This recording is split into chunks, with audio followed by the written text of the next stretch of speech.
de los modelos dentro de la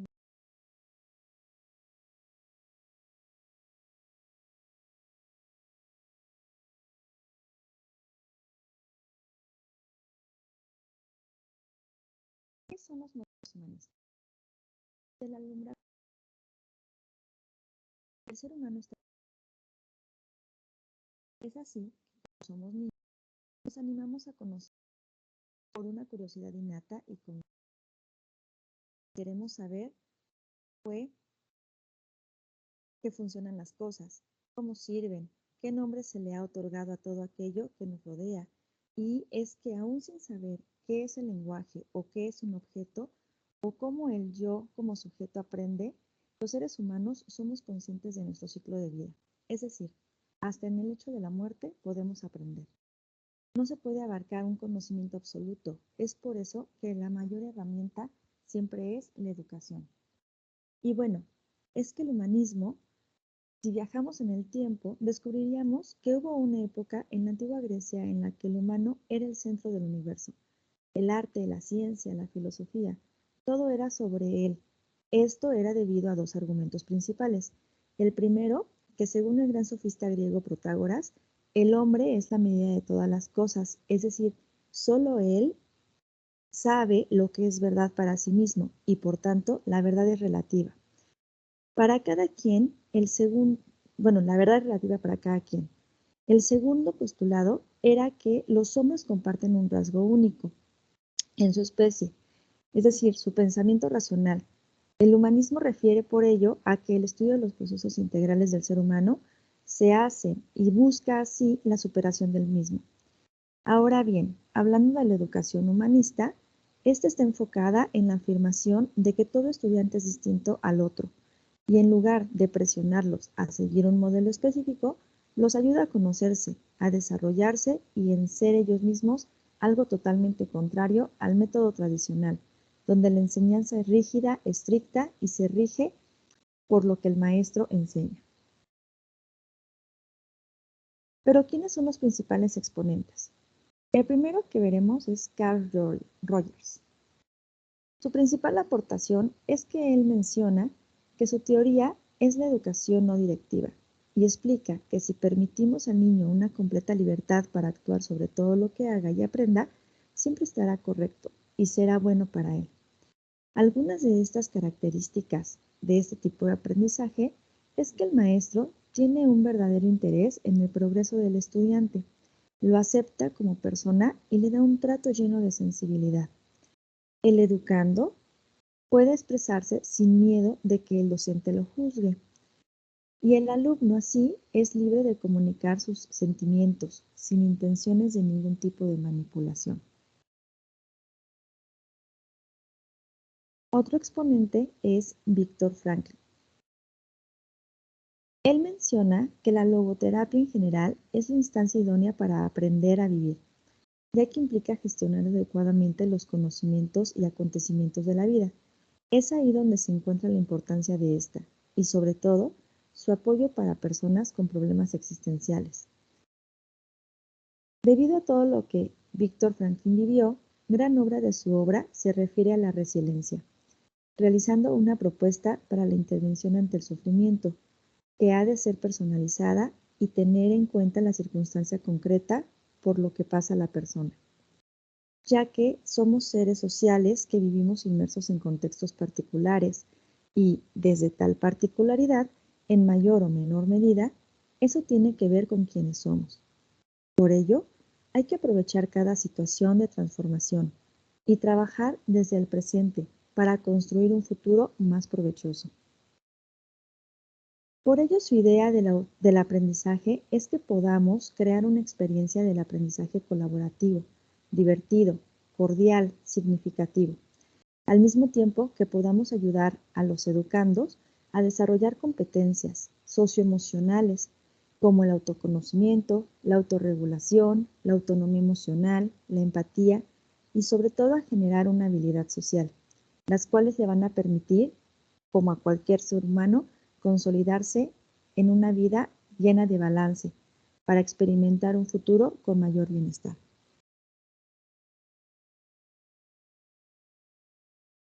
Otro de los exponentes es Abraham Maslow.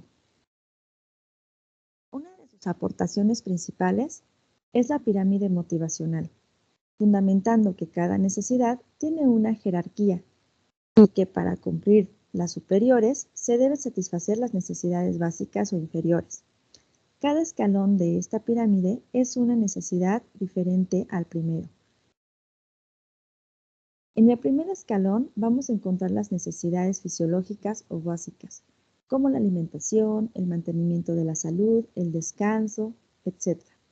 En el segundo es de seguridad, que consiste en la necesidad de sentirse protegido con un hogar, el empleo, seguridad moral, etc. El tercer escalón es de las necesidades sociales. Y en estas vamos a encontrar que se incluye el desarrollo afectivo, la aceptación, la asociación, la participación en la comunidad y la intimidad sexual. El cuarto escalón es de la autoestima, del reconocimiento de uno mismo, del éxito, de la confianza, del respeto, de la responsabilidad. Y el último escalón es la necesidad de autorrealización. Aquí es cuando se cumplen todas las etapas y según Maslow, al llegar a este escalón se alcanza la felicidad y una felicidad plena, porque se obtiene la comprensión de uno mismo y asimismo de todo lo que nos rodea. Pero, ¿qué propone Maslow, que es con el autor que me quedo para este entregable, en relación al proceso de aprendizaje? Pues él menciona 4 fases del aprendizaje. La primera de ellas es la incompetencia inconsciente, es decir, yo no sé que no sé. La segunda habla de una incompetencia consciente, yo sé que no sé. La tercera, de la competencia consciente, ya sé, pero debo de estarme vigilando. Y la cuarta, de la competencia inconsciente, ya sé y puedo llevar a cabo el proceso sin tener que vigilarme todo el tiempo. El nivel con el que voy a trabajar es el nivel primaria. A lo que yo recuerdo sería primero de primaria. Y la aplicación de este proceso de aprendizaje, según Maslow, sería de la siguiente forma. En la primera etapa, en la que tenemos una incompetencia inconsciente, el alumno de primero de primaria no sabe que no sabe leer. Él solamente ve letras o ve símbolos en algún libro o en algún cuento.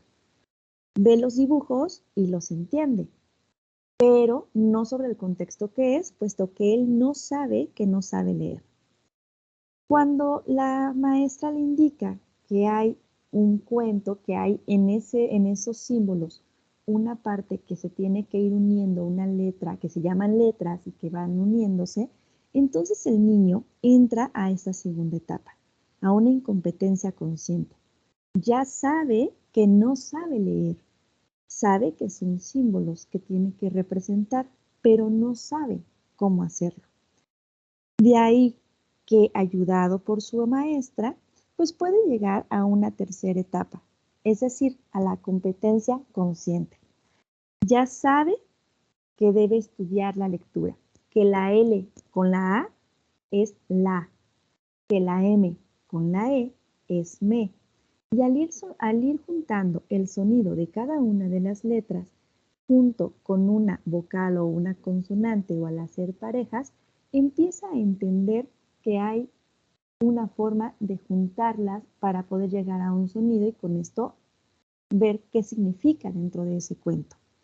Siendo así, llega a la parte final de esta tercera etapa, en donde puede empezar a vigilarse para poder ir definiendo o identificando cómo va a ir armando la parte fonética para poder llegar a la comprensión de la lectura, que ya sería entrar a la cuarta fase, una competencia inconsciente, siendo un alumno que ya está por pasar a un segundo grado de primaria y que al tomar un cuento el alumno puede ya llegar a esta parte de ya sé y puedo llevar a cabo el proceso sin tener que vigilarme todo el tiempo. Es decir, ya va a entender que al tomar un cuento tiene que ir juntando la fonética de cada una de las letras para poder ir leyendo y así entender lo que significan los dibujos, sin la necesidad de tener a alguien encima de él o de que alguien le indique el que tenga que llevarlo a cabo. Este sería mi ejemplo de cómo se aplicaría este proceso de aprendizaje propuesto por Maslow en el nivel primario. Pero bueno, ¿qué podemos encontrar acerca de los elementos que debe tener este educando y el educador? Pues para hablar del humanismo, o hablando del humanismo, debemos entender que el rol que juega el docente es el poder permitir que los alumnos aprendan mientras él impulsa, promueve y provee de recursos que faciliten la captación del conocimiento en el alumno. Además, el docente debe interesarse por el alumno de forma integral como persona. Es un rol de facilitador, un guía que se asegura de que los alumnos puedan obtener aprendizajes significativos.